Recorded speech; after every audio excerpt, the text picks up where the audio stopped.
What does it mean for the party if they continue to prize loyalty to Trump? In about 20 seconds. Well, Adams and others tell me that the state GOP is basically sidelined and irrelevant for 2022. They do have hope that it can be fixed, though. That's Matthew Casey of member station KJZZ in Phoenix. Thanks so much for being with us. Thank you.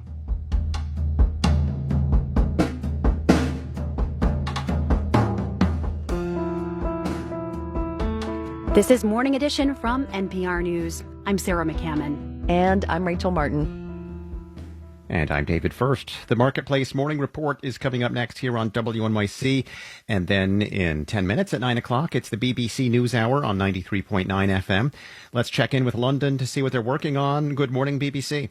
Good morning, WNYC. I'm James Kamarasamy. On today's News Hour, the EU weighs its response to Russia's treatment of the opposition leader Alexei Navalny. Fresh concerns about the safety of Boeing's 737 MAX and a stark warning about the UK's future from a former Prime Minister. That's BBC News Hour, coming up at 9 on 93.9 FM, WNYC.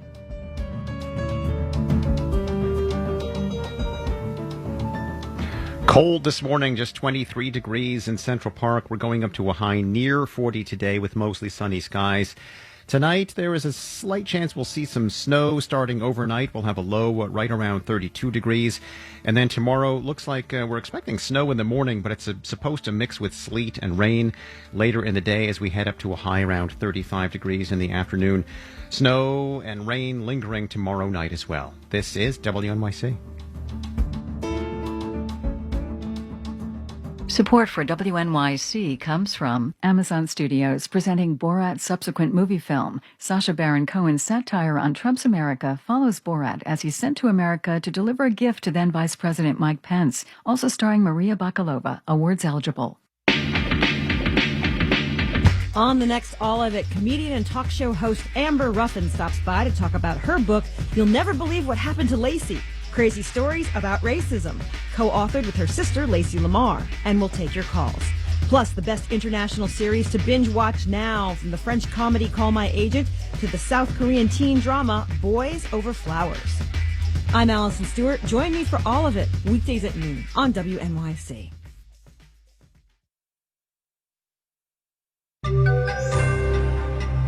Biden's Buy American and what that means.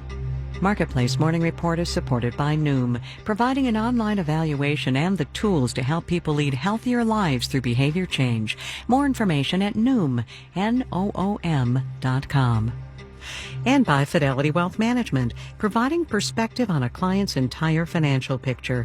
Investment minimums apply. Fidelity Brokerage Services, LLC. I'm David Brancaccio. President Joe Biden is set to sign an executive order today designed to beef up rules so government agencies buy American, rules that have been a bit loosey-goosey. Marketplace's Nancy Marshall-Genzer joins us from Washington with more on what's happening here. The executive order is supposed to fulfill a Buy American promise that Biden made during the campaign. Now, David, there is a law that requires federal agencies to buy from U.S. companies, but there are loopholes. For example, a product can be labeled Made in America, even if just 51% of the materials used to make it are actually from the U.S. The executive order is expected to raise that domestic content threshold, although federal agencies will still be able to request waivers, allowing them to bypass the Buy America requirements. All right, these stricter rules enforced how? The administration plans to create a new position in the Office of Management and Budget, and that person will be responsible for reviewing waiver requests and monitoring implementation of the order. Plus, waiver requests will be posted on a new website. The idea there is domestic producers can read the waivers to see if they can make the product the agency is requesting the waiver for. And there were moves to do something like this under Trump. True. Trump did sign a number of executive orders trying to strengthen these rules, but those orders weren't formalized until days before Trump left office, so they were never enforced very well. Nancy, thank you. Let's catch up now on the new version of Paycheck Protection Program money from pandemic-ravaged businesses. Marketplace's Justin Ho checked in with two smaller banks administering these. When the program kicked off last year, banks encountered glitches trying to process applications. Peter Alden at Bay State Savings Bank in Massachusetts says this time it's been a lot smoother. I mean, we gained a lot of knowledge in the first round. He says banks have a much better sense of what to expect this time. So do second-time borrowers. There's not quite so many questions about what are the documents that I have to give you and all of that. At Optus Bank in South Carolina, CEO Dominic Miarton says many applicants have been new customers, applying for their first PPP loan or coming over from a different bank. I spent 30 minutes on the phone with a first-time customer, helping her with her $2,500 application.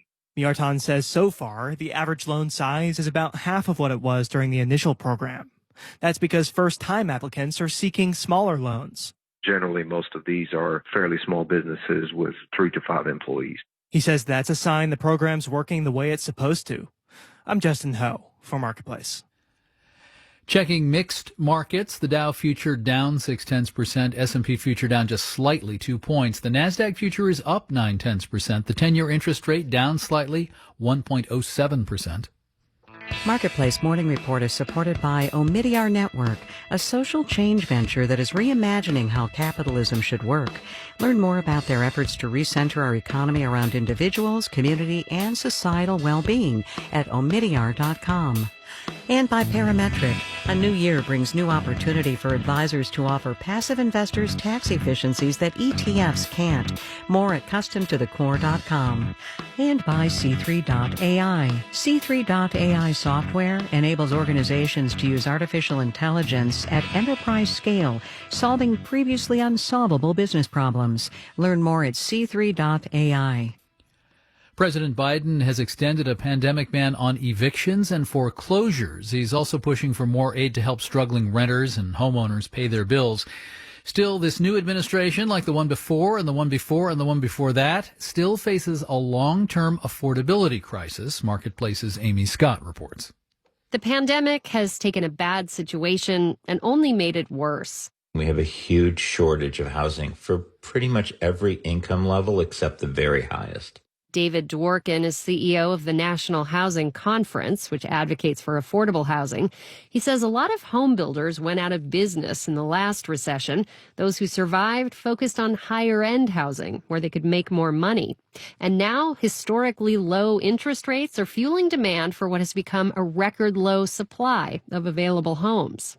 That's one of the reasons why we've seen housing prices continue to rise and become less affordable, even though we're in the middle of a historically deep recession. The Biden administration has proposed a tax credit of up to $15,000 to help first-time buyers with a down payment, and a $100 billion fund to build and upgrade affordable housing for renters and buyers. Emily Hamilton is a research fellow at George Mason University's Mercatus Center.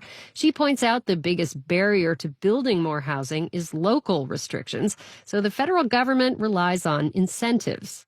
By either offering grants to localities that are doing well or taking away grants from localities that are doing poorly in terms of allowing more lower cost housing to be built. Biden's pick to lead the Department of Housing and Urban Development is Congresswoman Marcia Fudge of Ohio. She's pushed for more funding for the Home Investment Partnerships Program, which gives grants to state and local governments to create affordable housing for low-income people.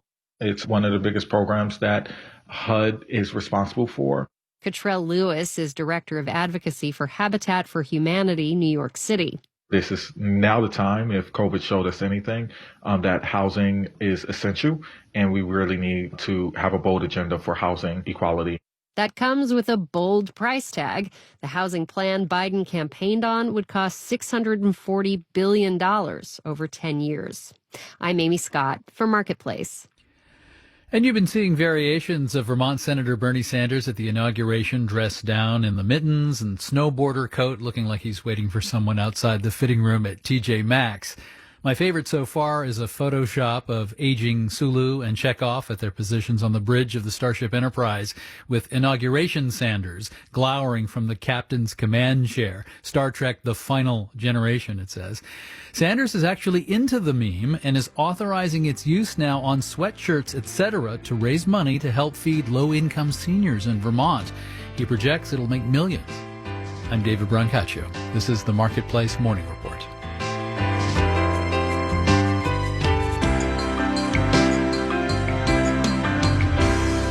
From APM, American Public Media. WNYC is supported by